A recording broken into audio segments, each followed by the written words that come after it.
when you're in pain, soothing as a springtime rain, to have a friend right in your corner, your heart will feel a little warmer. Tender loving care, tender loving care, each warm and friendly touch lets someone know you care so much. Tender loving care, tender loving care.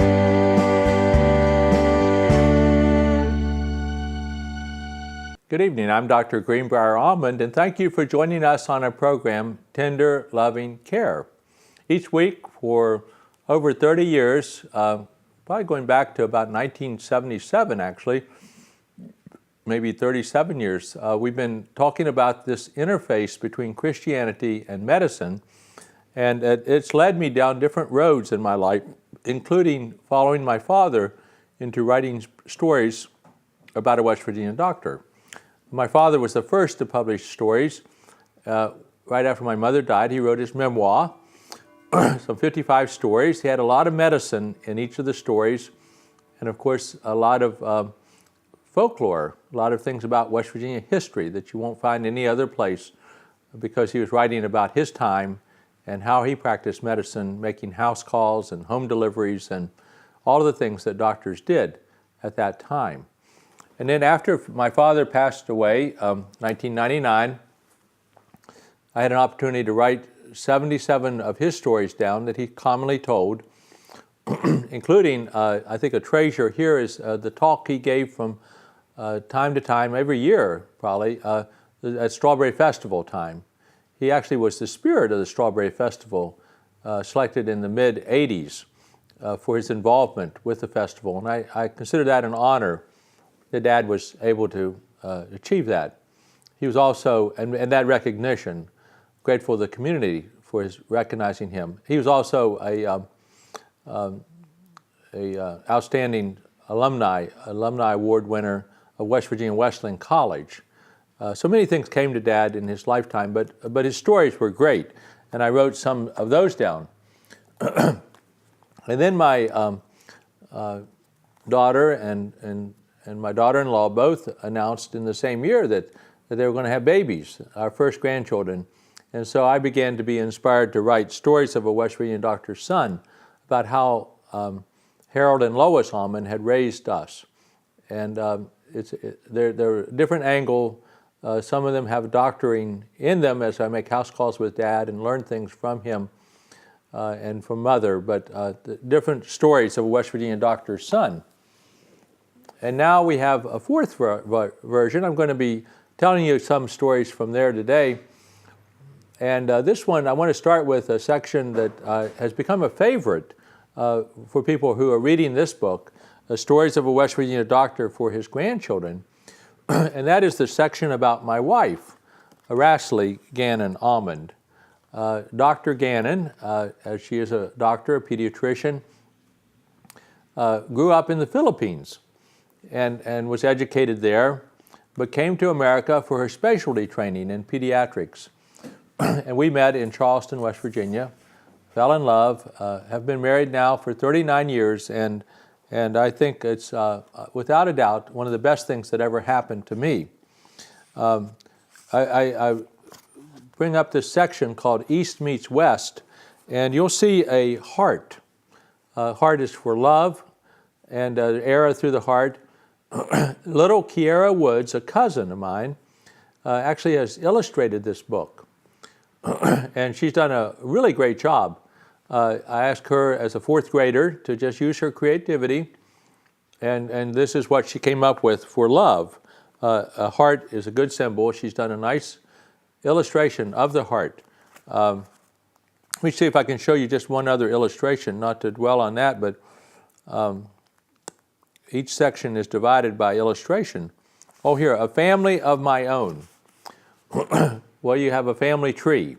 What better way? And this is a little fourth grader, Kiera Woods, doing this. And it's an apple tree, by the way, we always sing Johnny Appleseed in our family as a grace. Of course, we also pray in other ways too, but an apple tree, how appropriate, and a family tree, and a family of my own is the section of stories that she's illustrating there. So Kiera did an excellent job. In fact, Kiera and I are talking about doing another book together. And she's anxious to do this. She has done chalk drawings, writing wit and wisdom on the walking trail at West Virginia Wesleyan College. And her mother had the foresight to take photographs of about 50 of those. And so that could be the making of a table book of photographs about the trail, wonderful nature scenes there that I've taken pictures of, and Kiera's wit and wisdom. So who knows? There might be yet another book. Well, let me tell you some stories about my wife, Ashley, the love of my life, her family, and maybe this will wet your whistle to go out and buy this book or the other three or all four of them.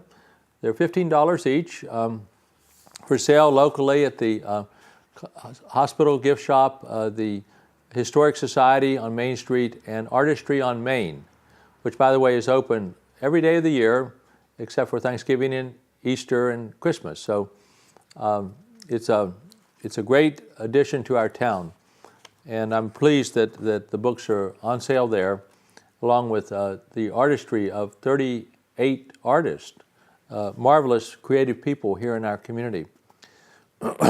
Well, the children want to know something about their great-grandparents. And so I tell a story about Maria Villanueva Gannon and Nemesio Fausto Gannon. I call it the dash. I heard one time that if you go to a graveyard, you have the birth date, then you have the dash, and then you have the death date. And I say the dash is when we rush through something in the middle of our life. We dash through it, don't we? So I write about that. And certainly this is what happened in the Philippines. It's hard to imagine more change in one generation than the Gannons saw. First of all, it's a remote part of the world. The South Pacific Islands are separated from each other. The Tablas Island, where my wife grew up, is about 10 miles across, about 30 miles long. And there's several hundred miles separated from any other island. So really isolated out and all alone. And there's certain freedoms that come from that. People get along, they make do, there's no one else to help them. It's almost like growing up in West Virginia in the old days when the roads were poor and people didn't get very far from home. But this is where the Gannons raised their 8 children. And they saw World War I and World War II in their lifetime.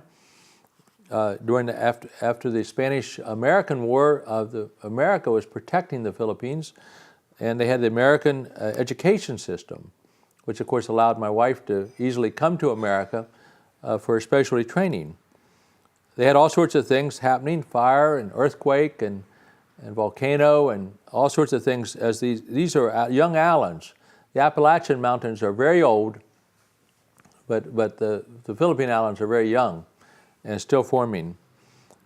They changed their language. They had 400 years of Spanish. Then they became an English-speaking nation. And of course, they maintained their Tagalog and their Visayan languages. And my wife speaks a number of languages, which is, if I have envy about anything, I would say I wish I spoke more languages fluently, but we just don't get that opportunity growing up in the mountains of West Virginia. So I write a little bit about how the Gannons met each other. Women could not be educated. That's a shame, and it still happens in some parts of the world. Boys might have a chance at education, but fortunately, Maria Villanueva was a very, very bright lady, and she got a chance at a college education. And she met her future husband, Nemesio, and they married, and she moved from the top of the Philippines down to the Visayan region. It'd be like moving from Maine to Florida. It's separated that far from her parents. So she's really separating herself from her family of origin. So they raised their children well, and the missionaries had come, and so it's actually the Foursquare Gospel Church, which is where they worshiped. It's a charismatic Protestant church, and that would be part of their heritage also. So many things happened. It was quite a dash through their lifetime. Another story I write about, and these are all more elaborate than I'm telling them, but I just want to emphasize them for you, the audience today. A talk about warning, storm clouds of war. In Matthew, the 24th chapter, it's written, "And ye shall hear of wars and rumors of war. See that ye not be troubled. For all these things must come to pass, but the end is not yet. For nation shall rise against nation, and kingdom against kingdom, and there shall be famines, and pestilences, and earthquakes in divers places. All these things are the beginnings of sorrows. And woe unto them that are with child, and to them that give suck in those days." Well, actually, this describes my wife's situation. She was born in the midst of World War II and the Japanese occupation. And certainly, if any people thought this was close to the end of the age, the Filipinos did, because the Japanese were very cruel. And so my wife, and there was food was scarce. It wasn't exactly a famine, but it's hard to get food, and they had to live out in the jungle, away from the Japanese. And my wife was breastfed by her mother, and had an unusual several years of life due to the Japanese occupation. General Douglas MacArthur, who practically lived in the Manila Hotel before World War II, left. He was forced to leave as Japanese overwhelmed the islands. But he said, "I shall return." And he did. He came back with the Americans, and they fought off the Japanese. And so there was fighting all around them. And in fact, there was a soldier who parachuted onto the island, and the Gannons and others hid him from the Japanese throughout the war time. And then they brought Nichols out at the end of the war, as it was declared that it was over. The Americans had won, but the Japanese still tortured him, and he died. So this is a sad time, a sad story. But we tell that over the early years of my wife's life. And people find these very fascinating stories. We honor our own soldiers, the greatest war, the war that we call it a world war. We fought and we won. It's a hard time to understand, but it's good to get these down on paper. Another something that's passing is the way the houses are built in the Philippines. Now they have concrete block houses, and they look more like houses you might find in Florida or California or places like that. But years ago they were made up on stilts, and they had animals that would be underneath. The chickens would run around, maybe a pig would be there, and children would play under the house. And so I have a story about my wife playing with her sister under the house, and things they saw, things they played with, and the fun they had. They also visited their grandmother's point. This was the Allens have, of course, jutting out parts and recessing parts and bays and things like this, but there was a prominent point where there's a volcanic rock formation. It looks like a shoe. And they went out to the point often. And so the girls had high-laced shoes that resembled that. And they played there.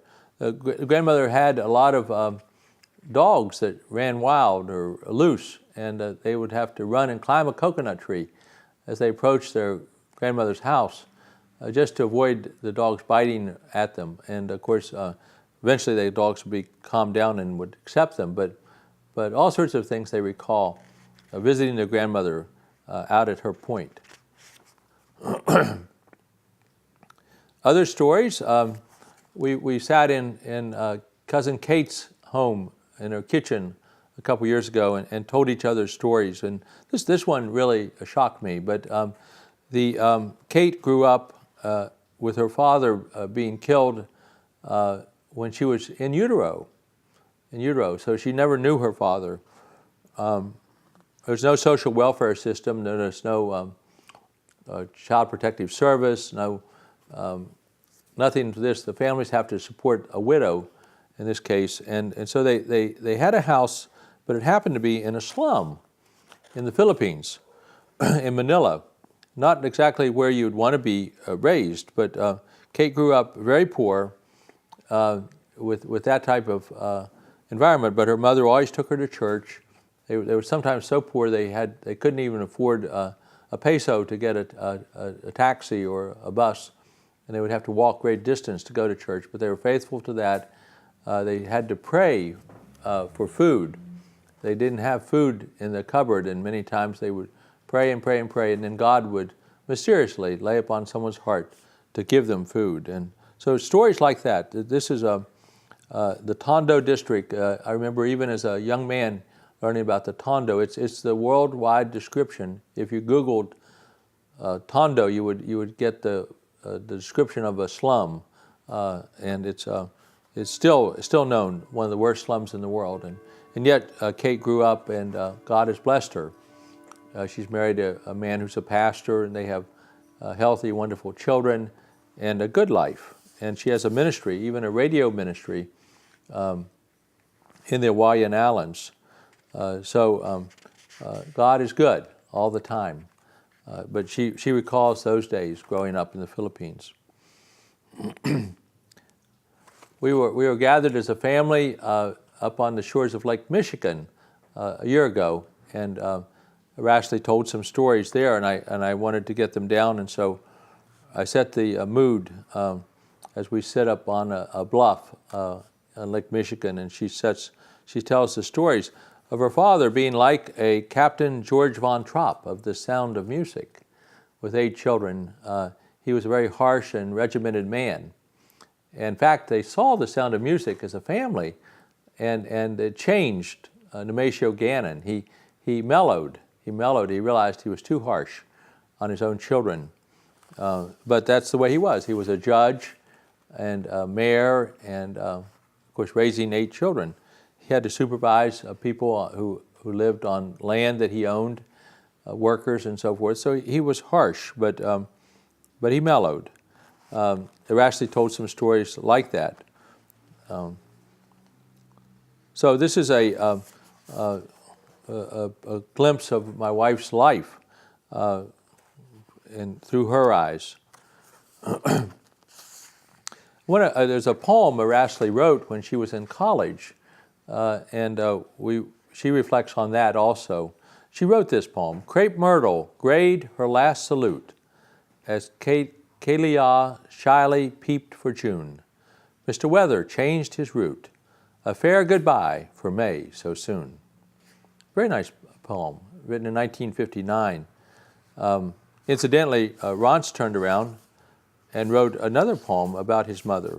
So let's see if I can find that while I'm thinking about that, because he did a wonderful job too. And my wife also wrote a poem called Mama, about her own mother. So Rance wrote about his mother. He calls it Mama. And he writes, a premonition felt before syllables or letters, a song noted, a bond that silence cannot sever. You were the first beat of my heart, a miracle consecrated the seas they did part. And into this world you carried me within, a land before time, sheltered from vice and sin. You were my wisdom, Mary's grace you did beg, and you bore new life, a tita forthcoming with egg. Fresh footprints made in the sand, moments of triumph and laughter, visions so grand. The waves also crashed, the tempests terrific. You stilled the waters of my eyes, an ocean Pacific. Why is language lost in your love? Is it because you were sent from heaven above? From the beginning of life and at the close of this drama, God ordained one word to speak, with love, Mama. Isn't that wonderful? So I'm very grateful for Ronce's creativity, and I'm not only promoting a book like this, but I'm promoting the idea for you and your family that you would sit down, write some stories about your family. I have more to tell here, but I just want to interlude that point that this is a time to, if you're listening to this, it's perhaps no mistake at all that you should begin to sit down as a family and write some of these stories. Gather the stories that you already know are being told about you and your family, because when the older people, the senior people pass away, these stories will be lost. Or even if you live long in your own life, you may forget some of these stories. It doesn't take long. What my sister Beth recommends is that you spend 15 minutes or something like this, write as fast as you can about whatever topic is on your mind, and polish it later. Just get it down. Just get it down. Don't be particular in the beginning. Though I'm sure that these are polished stories. I mean, I wrote them several times, and my family read them, and they made suggestions. And so in the end, you can polish them more, but just to get them down is important. Well, let me tell you a little bit about the Crepe Myrtle one, because that's where I broke off and changed my pattern to read Ronce's poem. My wife went to Philippine Women's University. Incidentally, life goes on, and our daughter Maria chose to go to a women's university here in America, Wellesley. And so this was her first time away from life, away from her home, and she began to have her stories and poems published. At that time, she met Jack and Eileen Ritchie, American missionaries. They had helped her nourish her Christian faith, and she made a determination to become a medical student, go to America, study pediatrics, come back, take care of her own people. She was actually recognized in her class in medical school as a muse or a poet, and she cherishes that role. So you see how special my wife is. Another story here, God Be With You. My wife recalls playing on the sandy beaches of Tablas with her family, aware that life is unique. And I have an opportunity here today that's very rare. My grandchildren are visiting, and I'm telling you stories that I've written for the grandchildren. And I'd like to invite them, even if they are rowdy, to come and have a seat, and let me tell you a story about your Lola. And this will be, and then if you get restless and want to move, that's okay. This is Eliza. This is our oldest granddaughter.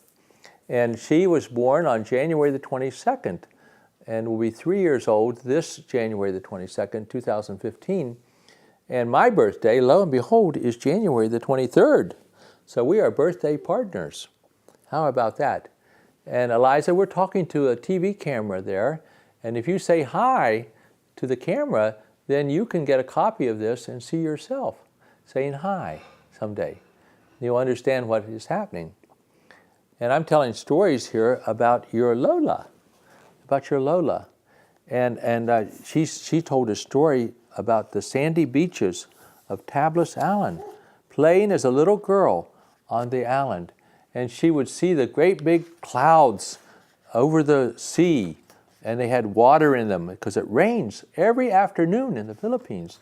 There are a lot of rain clouds, and she saw those, and she always thought of Jesus coming as a second coming, because Jesus said, as I go away from you, I'm coming back again on the clouds of glory. And so that's some of the things she remembers. She remembers laying on the beach, watching the clouds, seeing mansions and castles. She dreamed of her Prince Charming. Yeah, the man she would marry. And look who it turned out to be. Your Lolo, huh? So maybe she got a Prince Charming, maybe she didn't, but I married up. I know that. So God would provide a miraculous way for my wife, Rasley, to get to America. And she came here with $300. And that's not very much money nowadays, but it was a little bit more money back when she came in the 1970s, but didn't go very far. But she came on faith to America. she even almost had a plane crash when she came. In fact, the landing gear did not go down, and she tells a story about having to, the pilot said, everyone get into position for crash landing. But they landed in a rice paddy, and they were okay. And that was okay, wasn't it? So that's a good story. So she got here, and she had your mommy, and your mommy had you. How about that? So there's a circle of life. Is that good? Okay, well, thank you for coming on the TV, huh? Maybe your sister wants to also come on. Yeah. Amelia, do you want to be on TV? Yeah, Amelia, and this is Maria.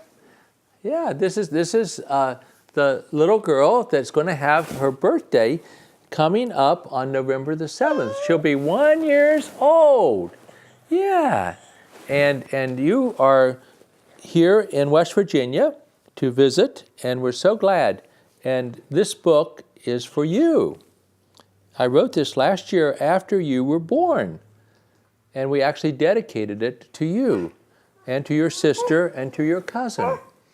And so someday you will appreciate these stories, won't you? Yeah, you'll appreciate all these stories that we've been telling.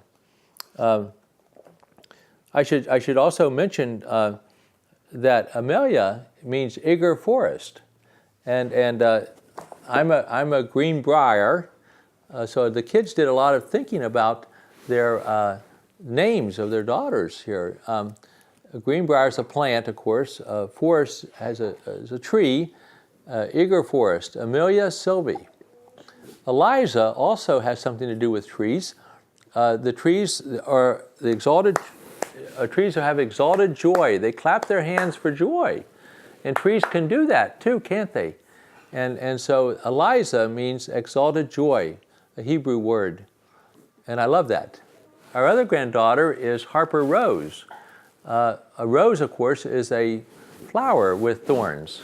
The Greenbrier probably has a flower, but it's not very prominent. But of course, a rose has a wonderful flower, and a Harper part comes from where his parents often courted at Harper's Ferry. And then they were married in Shepherdstown, an outdoor wedding in a park along the Potomac River. So the Harper Rose name is quite fitting. So I'm glad we have a tradition coming. Let me say also in the Philippines, they make up names a lot.